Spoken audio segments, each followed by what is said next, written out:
Voilà, donc l'idée c'est de maintenant flasher le BIOS avec une nouvelle image qui nous permettra de supprimer le Intel Management Engine et aussi de remplacer le BIOS existant par un BIOS plus rapide, plus léger et surtout open source.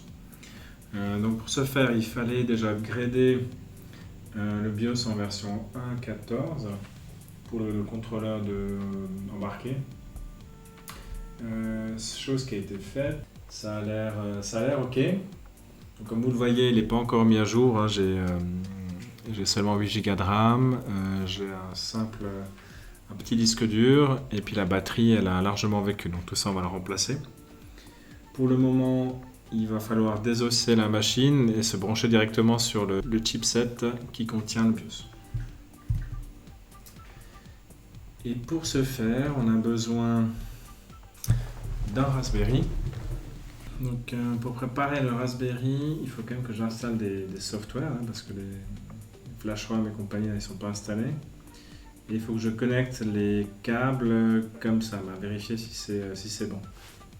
Alors j'ai branché mon Raspberry, il est là. J'ai installé Tmux aussi pour pouvoir me connecter à distance et puis reprendre aussi là où ça se serait arrêté. On y est, donc c'est tout basique. Voilà. Il me semble qu'on doit installer ça. Alors, ouais, j'ai une partie qui est installée, c'est cool, on y va. On va accélérer cette partie-là.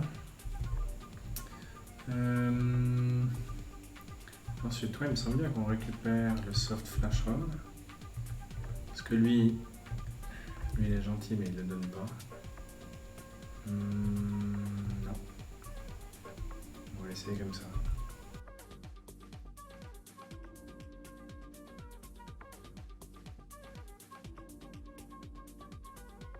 Qu'on l'ouvre et qu'on pousse, normalement ça vient.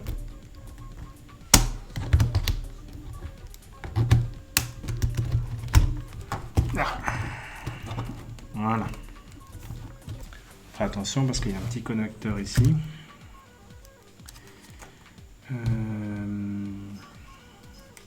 En fait, on peut le garder, il n'y a pas besoin de le toucher.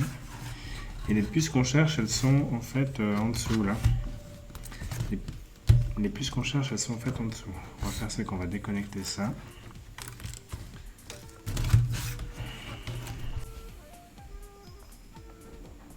Ok, alors maintenant que j'ai désossé là, on peut voir les deux puces, là, ici et ici. Et on va s'occuper de celle d'en bas surtout. Ok, on continue. Alors là, j'ai branché le Pomona et le Raspberry sur la puce supérieure. On va voir comment on peut faire. J'ai jamais fait ça, hein, donc c'est un peu la découverte avec vous. Voilà. Alors le problème, c'est qu'il y a plusieurs chips, comme on voit, il y en a 4. On va préciser. On va commencer par celle-là. Les deux se terminent en D, donc elle va s'appeler D. Voilà. On arrive à lire, oui. Et puis on va écrire dans le fichier top DOO1.bin. C'est parti.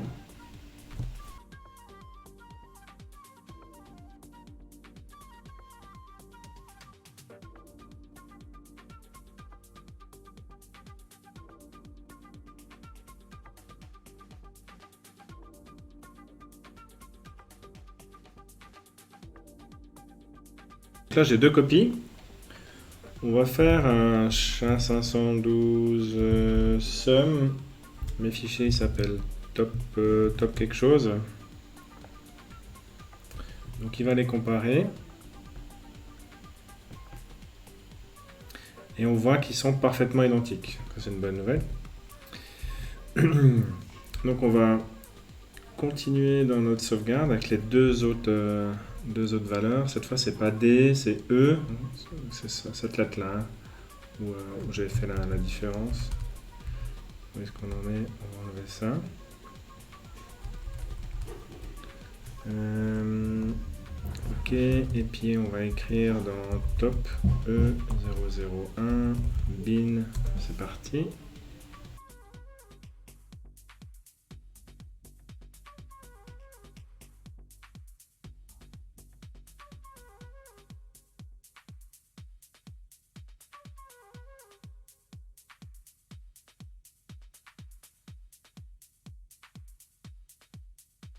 Donc même exercice, SHA-512 sum, top, et puis cette fois on va comparer le E, étoile. Ok, excellent, donc parfaitement exact. Donc avant de débrancher, je vais quand même couper l'électricité.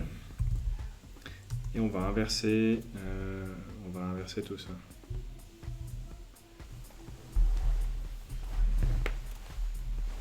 Alors...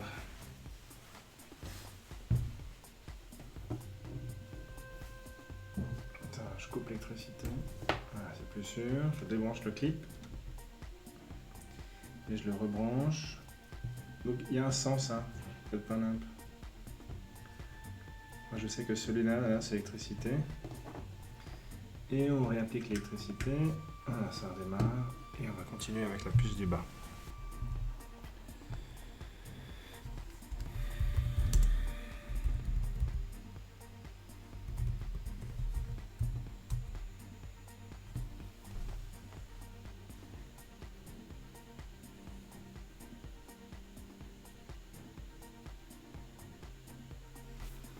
Ok.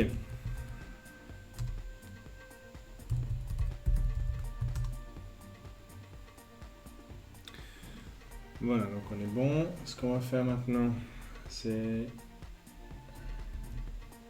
lire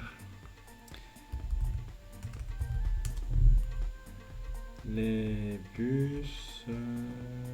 Tac, tac, tac, on va pas préciser.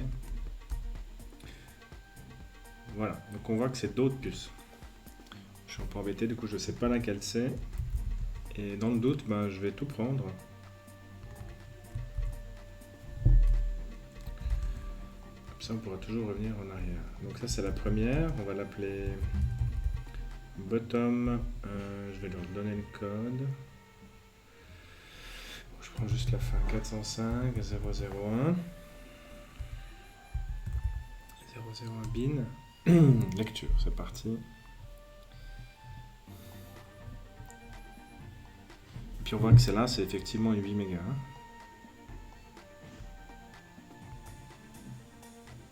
Je sais pas laquelle c'est. La compréhension, c'est que le flash ROM va lire la puce et va essayer de détecter la version. Et puis elle répond avec toutes ces versions-là, la puce. Elle est compatible avec toutes ces normes-là. Et puis flash ROM, c'est pas trop. Donc il dit, ah, bah, je pense que c'est ça, ça, ça ou ça. Et puis l'information, elle devrait être écrite sur la puce. Voilà. Donc comme c'est pas écrit, on va faire un peu de guesswork. Et normalement, si on plante la ROM, avec les backups qu'on a fait, et de nouveau cette méthode d'accès extérieur, on pourrait la reprogrammer. Donc éviter de briquer le X230, ce serait vraiment dommage. Même si on peut les trouver facilement sur les sites de petites annonces et de seconde main, les Lenovo en général, les 230, il n'y en a pas beaucoup.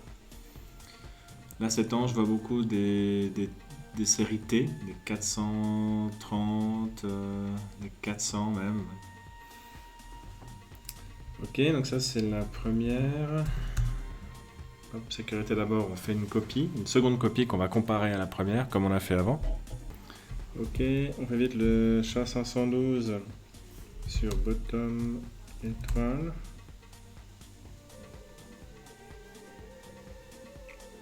Parfait.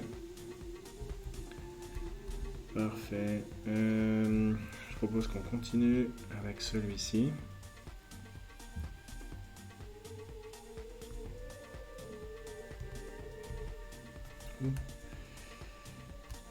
Voilà.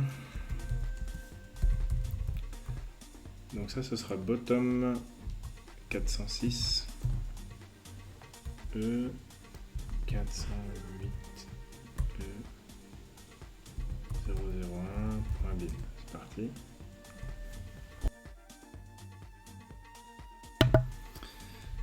Ok. Non, j'ai que la première, autant pour moi. On va faire le deuxième lecture. Ok, on avance. Donc le chat. Chat 512. Sum. Pour le bottom 406. Et toi? Ok, ça match. Ok, est-ce qu'on peut cloner ça? Voilà.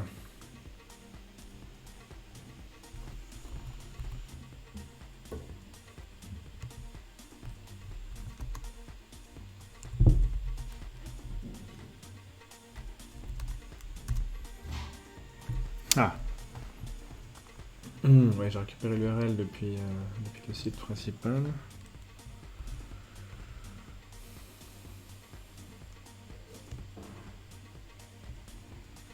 Ok. Ok, ça a l'air bien. Il y a les mainboards. Intel.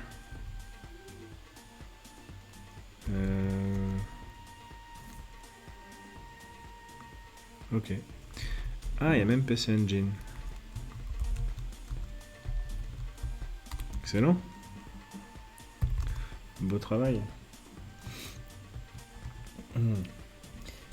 Voilà.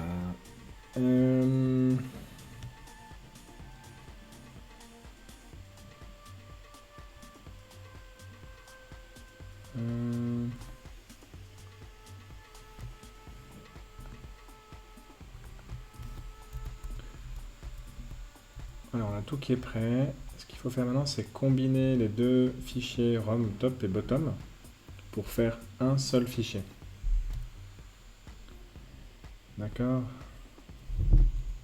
Et c'est ce fichier-là qui va être utilisé pour compiler Coreboot. Alors, la question, c'est lesquels on va prendre. Alors, on va aller ici. Voilà, ici, on a tous nos fichiers. Et on va rediriger tout ça dans un fichier qui s'appelle x230-bios.rom par exemple. Voilà, donc on a un nouveau fichier qui fait 12 mégas. Ok. Donc une fois dans Coreboot, il y a un sous-répertoire utilitaire qui s'appelle ifdtool. Voilà. Qu'on va installer. On va faire déjà un make. Je sais pas combien de temps ça va prendre, on va regarder. Ok, ça c'est rapide. On va faire un make install avec sudo.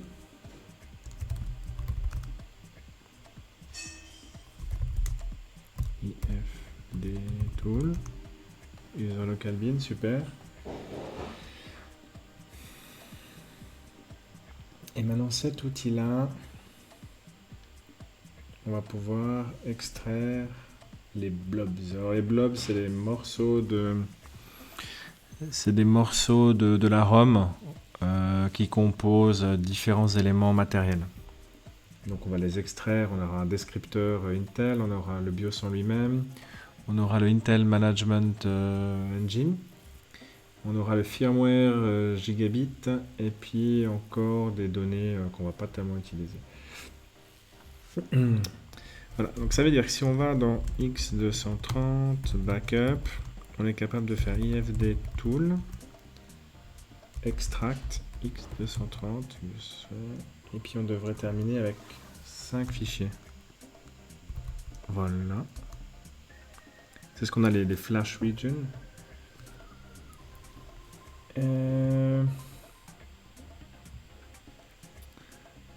Là, faut pas faire de bêtises. On va se rendre dans Coreboot. Third party. Blobs, mainboard. On va faire un répertoire Lenovo.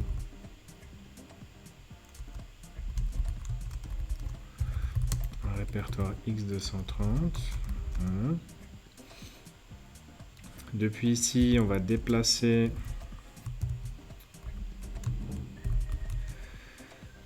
tout ce qui est flash region.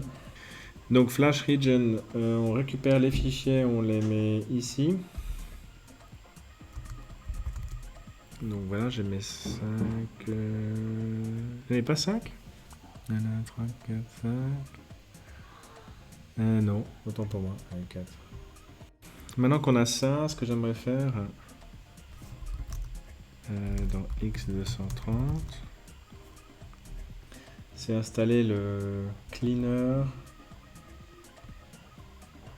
du Intel Management Engine, qui est là. On va l'installer là.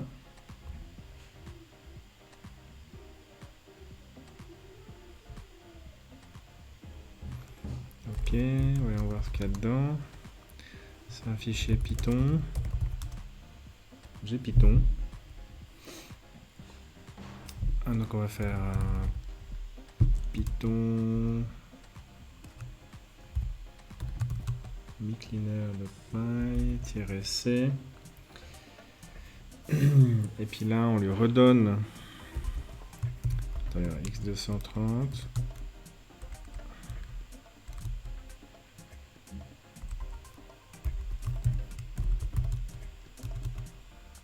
Ok. Ça va pas l'air top. Backup-x230-bios.rom. Donc il a bien trouvé le Intel Management Engine version 2. Je suis content. Et pour le nettoyage, alors il y a deux autres options. Donc c'est -s, -o. Donc ça c'est là où on va le mettre. Je vais l'appeler clean. Et est-ce que c'est juste ce que je fais? Oui. Est-ce que j'aurais pas dû lancer par contre le flash region après le nettoyage? Là j'ai un doute. BIOS.rom. Settings. Ok. Good luck.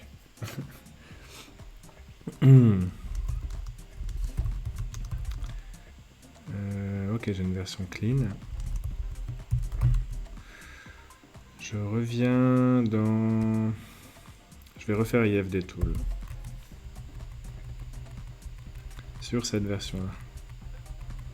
Je vais voir comment ça marche. Clean.rom. Ensuite, je move tous les flash régions dans X230.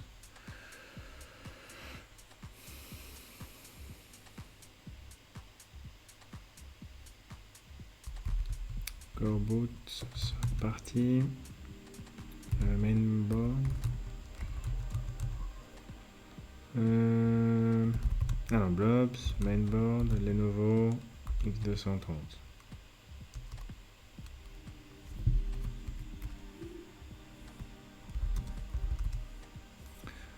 Ok, ça m'a l'air bien. Ok, ça m'a l'air bien. Qu'est-ce qu'il reste à faire? Donc les fichiers sont en place.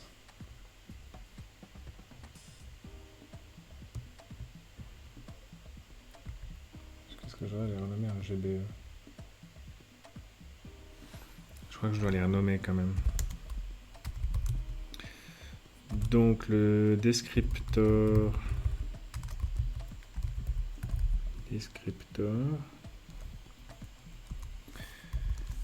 Ok. Le flash region 1, il doit s'appeler naturellement bios.bin.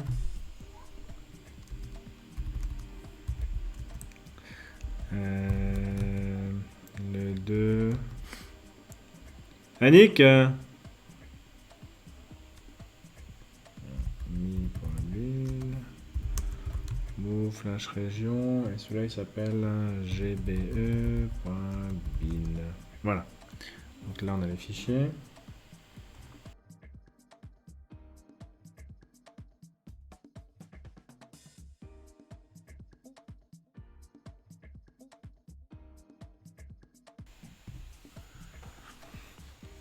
Ok. Alors, je sais pas exactement ce que je dois sélectionner. Voyons voir. Setup général. Compress RAM stage, oui. Inclut le corbeau de config, oui. Autoriser l'usage de binary only, oui. Créer une table de timestamp collectée durant le démarrage. Bonne question, je sais pas. Je regarde un peu ce que j'ai. Use CMOS, ça je l'ai vu aussi. C'était recommandé. Add boot splash image.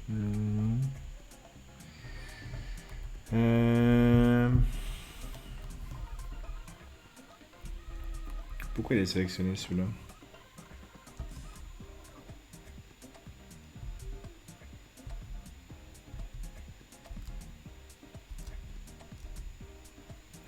Ok. Comment je reviens? Exit. Chipset.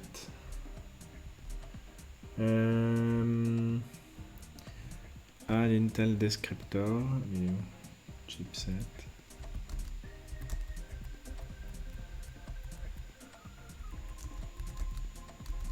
Ok. Il n'y a pas grand chose là. Pourquoi il n'y a pas grand chose? Il n'y a pas les firmware que je vais sélectionner. Est-ce que je dois d'abord les prendre ici? Mainboard. Mainboard vendor. C'est pas une émulation.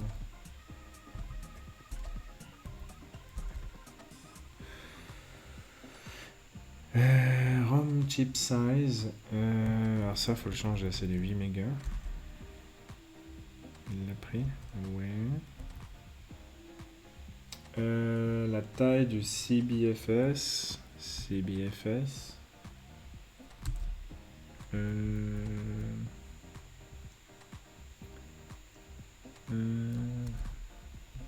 C'est juste.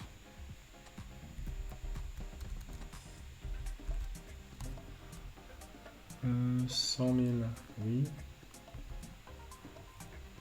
Je fais un peu à tâtons parce que je connais pas exactement le... Dish selected by default, non. Les devices. Il manque quand même des trucs là. Ouais, puis il y a plein de choses nouvelles qui sont absolument pas présentes là. Là, je suis encore dans les devices. Use native graphics initialization. Oui, ça c'est bon.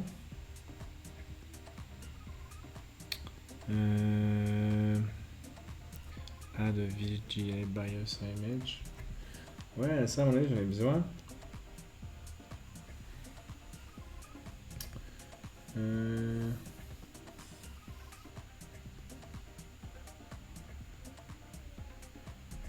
Ok, je pense que ça va être sport parce que... Ok, des generic drivers. Alors. Support serial port Super IO. PCI, Wi-Fi adapters, d'accord. Pourquoi un PS2 rien affiche? J'ai même pas de connecteur de ce type là.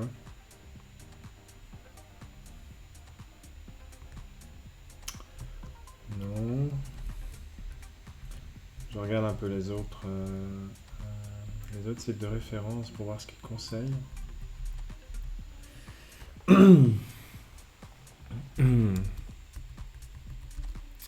Général setup. CMOS. Ouais, ça on l'a fait. C'est bon. Mainboard.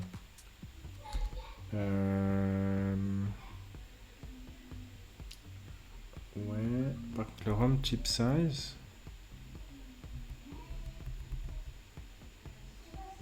Ouais, c'est ça, c'est que il n'a pas pris ma Lenovo. Chipset. CPU microcode. Ouais, alors il n'y a rien là non plus.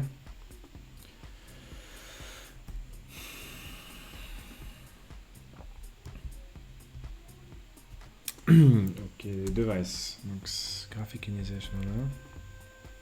Display frame buffer. Legacy VGA text mode. No linear high resolution. Ouais. Show graphical boot splash. Ouais.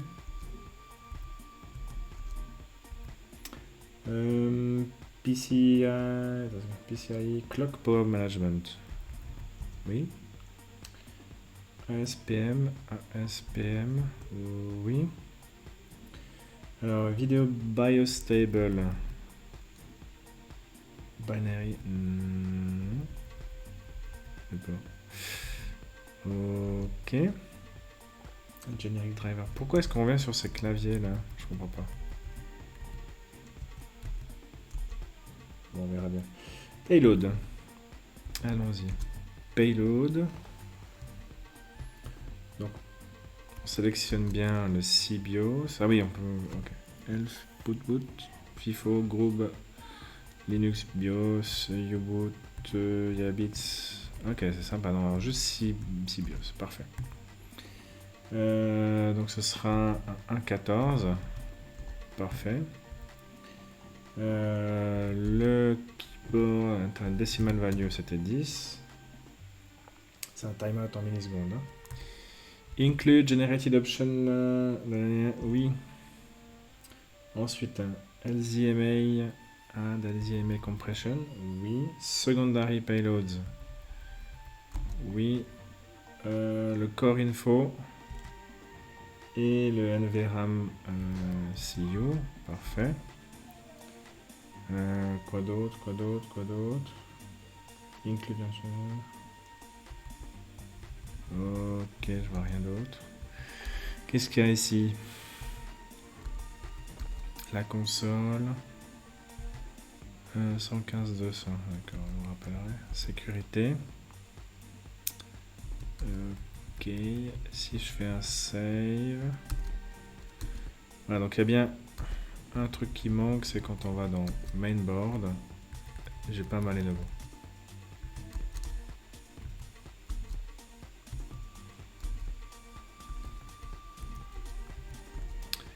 J'ai pas la Lenovo.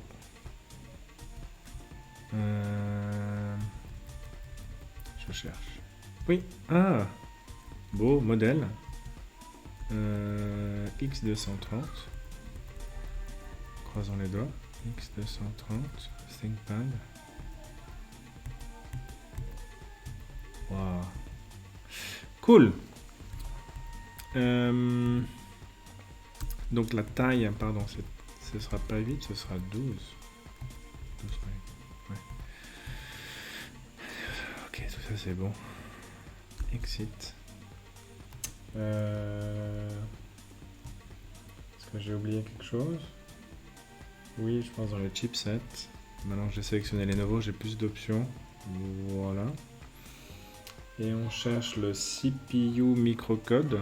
CPU microcode. Oui. Generated from tree. Ok. Le Intel Descriptor.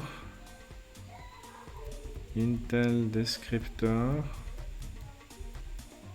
Validate. Validate. Mais il faut d'abord l'ajouter. Ah, il est là. Ajouter le descriptor. Ouais, donc c'est bien le fichier qu'on a modifié avant. On va rajouter le firmware MTX. Parfait. L'integrity, oui. Strip down, oui. Et le gigabit Ethernet firmware, oui. Et puis il va sur le fichier GBE. GBE, ME, descriptor. Et puis on est bon. Excellent. Donc on va faire exit. Et un save.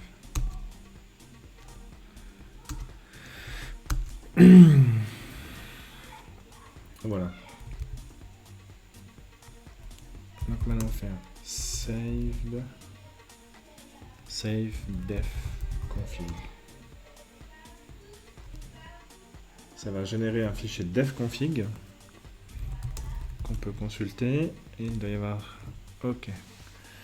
Alors, config payload elf. Et là, ça n'y est pas.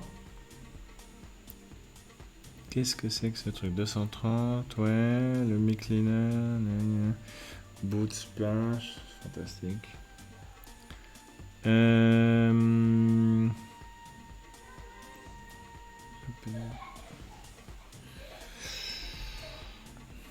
Donc c'est vraiment celui-ci qu'on va utiliser pour créer le coreboot.rom qui sera dans build.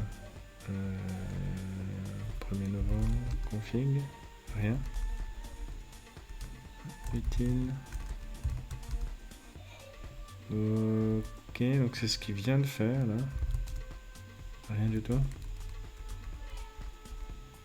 CBFS.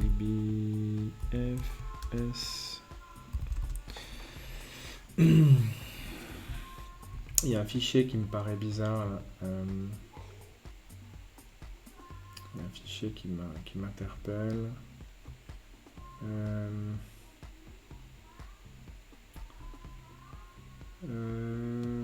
Je réfléchis. Compile coreboot. C'est pas ça. Je me pose la question.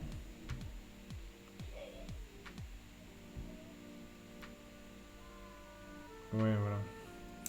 C'est que dans le devconfig, d'après le site coreboot.org, je devrais avoir que 2 lignes. Le payload ELF, qui est pas là. Config payload ELF. Et le config payload file. Avec le coreinfo.elf, qui est pas là non plus. Ok, ça m'a l'air bien. Bon, je propose de faire un make et puis on va voir ce qui se passe.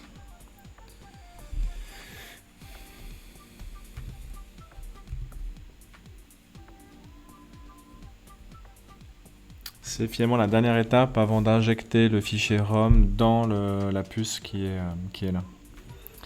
Par contre, la taille, elle est de 12, mais je vous ai dit que la puce d'en bas, elle est 8, celle d'en haut, elle est 4. Et puis je vais écrire qu'une puce finalement. C'est ça qui est bizarre. Ok, bon, on va le laisser avancer et puis je vous retrouve dans quelques minutes.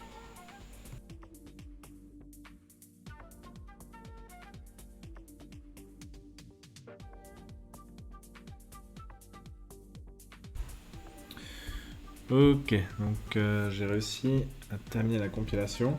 J'imagine quelque chose qu'on peut recommencer pour optimiser. Par contre, l'image, elle fait effectivement 12 mégas. Voilà. Ce qu'on va faire, c'est qu'on va la séparer en deux. On va écrire 4 MB sur celle d'en haut et 8 MB sur celle d'en bas. Alors, hop. C'est ça, on va commencer à créer celle d'en bas. On prend les 8 premiers mégas. Voilà. Et celle d'en haut, ben on va prendre tout sauf les 8 premiers mégas. Comme ça.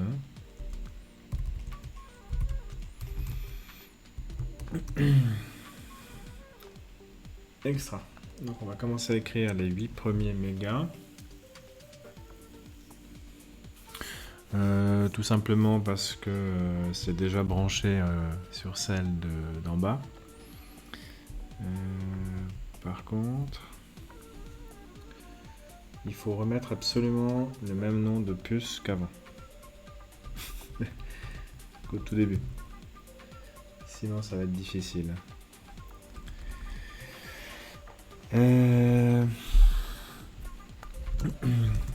X230. Voilà, et puis pour le top, moi j'avais pris E, je crois.